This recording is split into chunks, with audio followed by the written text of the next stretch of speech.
5 августа ушел из жизни ведущий программы «Этой ночью ты не один» Халмурат Манап. Всеми любимый ведущий Илийского народного радио был заключен в концентрационный лагерь на 2 года и освобожден в 2019 году.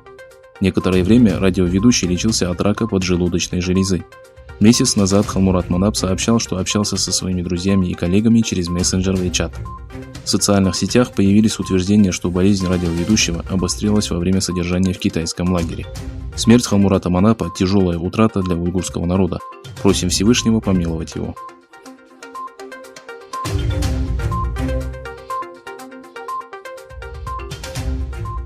Один из уйгуров, пропавший после задержания, опубликовал видеообращение, в котором сообщил, что ему грозят пытки и жестокое обращение.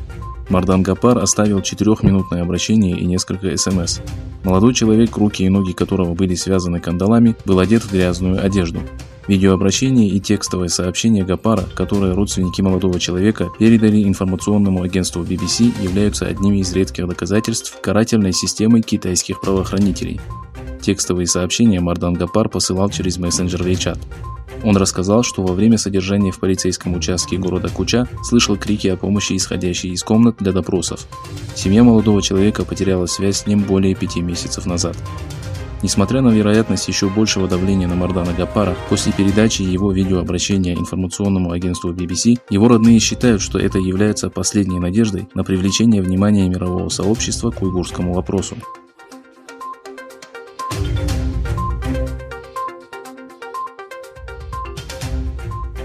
В знак протеста против давления на уйгуров известная шведская певица Зара Ларсен сообщила о расторжении рекламного соглашения с корпорацией Huawei. Ларсен, которая приняла участие в программе телеканала ТВ4, затронула вопрос беззакония коммунистической партии Китая в Восточном Туркестане и Гонконге. Всем известна моя позиция по отношению к правам человека. Мы знаем, какой страной является Китай. В знак протеста против политики коммунистической партии Китая в Уйгурском регионе и Гонконге, а также против действий приложения TikTok, я приняла решение расторгнуть договор с Huawei, подчеркнула Ларсен.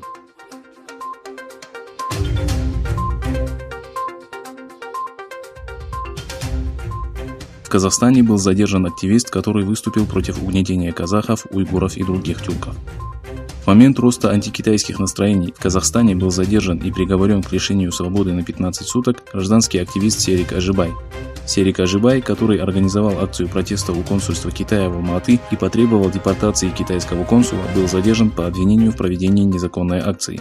Защищая политику Пекина в отношении Восточного Туркестана, генеральный консул Китая Джан Ксяо вызвал гнев большинства казахстанцев.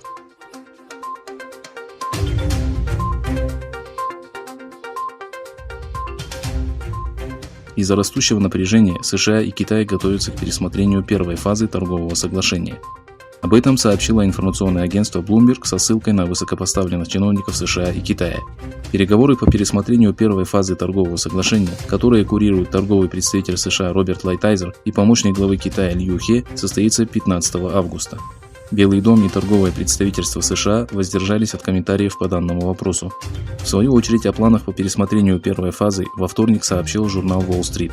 Ранее президент США отмечал, что торговое соглашение не имеет для него прежнего значения в связи с тем, что Китай несет основную ответственность за пандемию коронавируса.